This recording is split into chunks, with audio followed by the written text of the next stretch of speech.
তুমি এখানে আইছো কেন? আমি মেঘলার সাথে কথা বলতে চাই। মেঘলা মারা গেছে।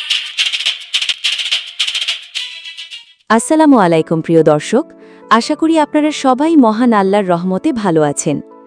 আজকের ভিডিওতে আমরা বিস্তারিত আলোচনা করব গরিব ঘরের রাজপুত্র নাটকের ৩৮ নম্বর পর্ব নিয়ে।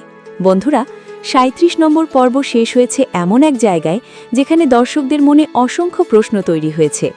মেঘলা কি সত্যিই নিজের অতীতকে ভুলে গেছে? শালিমা চৌধুরী হয়ে ফিরে আসার পেছনে আসল রহস্য কি? অনেক কি কোনোদিন মেঘলার ক্ষমা পাবে, নাকি এবার শুরু হতে যাচ্ছে প্রতিশোধ, ষড়যন্ত্র আর নতুন এক যুদ্ধ? সবকিছু জানতে ভিডিওটি শেষ পর্যন্ত দেখুন। পর্ব ৩৭-এর শেষ দৃশ্য।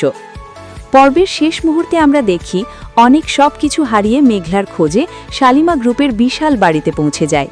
দারোয়ান তাকে ভেতরে ঢুকতে দিতে চায় না, তবুও অনেক জোর করেই ভেতরে প্রবেশ করে। ঠিক সেই মুহূর্তেই সিঁড়ি বেয়ে নিচে নেমে আসে এক নতুন নারী। আধুনিক পোশাক, আত্মবিশ্বাসী ব্যক্তিত্ব, কঠোর দৃষ্টি। সে আর আগের সেই অসহায় মেঘলা নয়, আজ সে পরিচিত শালিমা চৌধুরী নামে। এই দৃশ্য দেখে অনেক যেন নিজের চোখকেও বিশ্বাস করতে পারে না। মেঘলার নতুন রূপ। বন্ধুরা, জীবনের সবচেয়ে বড় কষ্ট মানুষকে বদলে দেয়। মেঘলার ক্ষেত্রেও ঠিক সেটাই হয়েছে। নিজের সন্তানের মৃত্যু, স্বামীর অবিশ্বাস, অপমান, বিশ্বাসঘাতকতা সবকিছু মিলিয়ে মেঘলা সম্পূর্ণ নতুন একজন মানুষ হয়ে উঠেছে। তার চোখে এখন আর দুর্বলতা নেই, কান্না নেই, আছে শুধুই আত্মসম্মান। সে বুঝিয়ে দিতে চায় মেঘলা হয়তো মারা গেছে, কিন্তু শালিমা চৌধুরী কখনো মাথা নত করবে না। অনিকের অনুশোচনা। অন্যদিকে অনেক নিজের ভুলের আগুনে প্রতিদিন পুড়ছে। যে মানুষ একসময় অহংকারে অন্ধ হয়ে নিজের সন্তানকেও অস্বীকার করেছিল, আজ সেই মানুষই নিজের ভুলের জন্য সব হারিয়েছে। তার সন্তান আর পৃথিবীতে নেই। মেঘলা তাকে ঘৃণা করে, নিজের বিবেকও তাকে ক্ষমা করছে না। এখন অনেকের জীবনের সবচেয়ে বড় লক্ষ্য মেঘলার ক্ষমা পাওয়া। কিন্তু প্রশ্ন হলো, এত বড় ভুলের পরে কি ক্ষমা পাওয়া এত সহজ? মেঘলা কি ক্ষমা করবে?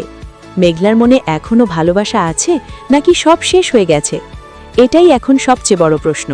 কারণ যে মানুষ সবচেয়ে কঠিন সময়ে পাশে দাঁড়াতে পারেনি, যে নিজের সন্তানের পরিচয় দিতেও দ্বিধা করেছে, তাকে আবার বিশ্বাস করা কি সম্ভব?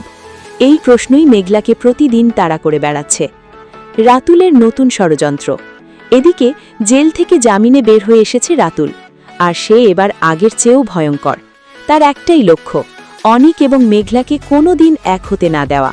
সে নতুন নতুন ষড়যন্ত্র করবে, মিথ্যা প্রমাণ তৈরি করবে, দুজনের মধ্যে আবার ভুল বোঝাবুঝি সৃষ্টি করার চেষ্টা করবে।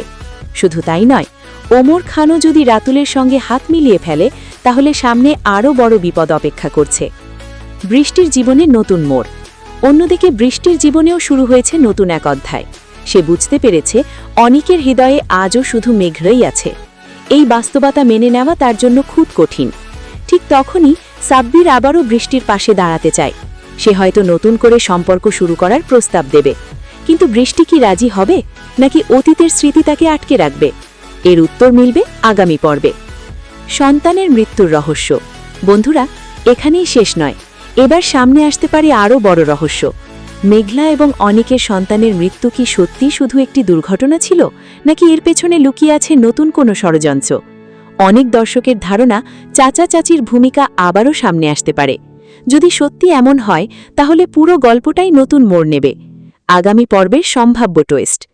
আমার ধারণা অনুযায়ী আমরা আগামী পর্বে দেখতে পারি, প্রথমত, অনেক বারবার চেষ্টা করবে মেঘলার কাছে ক্ষমা চাইতে। দ্বিতীয়ত, শালিমা চৌধুরী হিসেবে মেঘলা ব্যবসায়িক জগতে নিজের শক্ত অবস্থান তৈরি করবে। তৃতীয়ত, রাতুল নতুন ষড়যন্ত্র শুরু করবে এবং অনেককে আরও বড় বিপদের মুখে ফেলবে। চতুর্থত, বৃষ্টি ও সাব্বিরের সম্পর্ক নতুন মোড় নিতে পারে। আর সবচেয়ে বড় বিষয়, মেঘলা এবং অনেকের মিল এখনই হওয়ার সম্ভাবনা খুব কম, কারণ গল্পের আসল নাটকীয়তা এখনই শুরু হয়েছে। সব মিলিয়ে বলা যায়, গরিব ঘরের রাজপুত্র এখন এমন এক জায়গায় পৌঁছে গেছে যেখানে প্রতিটি পর্বেই নতুন রহস্য, নতুন টুইস্ট এবং নতুন আবেগ অপেক্ষা করছে। আপনাদের কি মনে হয়, মেঘলা কি কোনোদিন অনেককে ক্ষমা করবে? রাতুলের নতুন পরিকল্পনা কি হতে পারে? আর শালিমা চৌধুরী হয়ে ফিরে আসার পর মেঘলা কি সত্যিই নিজের অতীত ভুলে যাবে? আপনার মতামত অবশ্যই কমেন্টে লিখে জানান। ভিডিওটি ভালো লাগলে একটি লাইক দিন, বন্ধুদের সঙ্গে শেয়ার করুন এবং এমন নিয়মিত রিভিউ পেতে অবশ্যই চ্যানেলটি সাবস্ক্রাইব করে পাশে থাকা বেল আইকনটি অন করে রাখুন। আজকের মতো এখানেই বিদায় নিচ্ছি। সবাই ভালো থাকবেন, সুস্থ থাকবেন। আল্লাহ হাফেজ।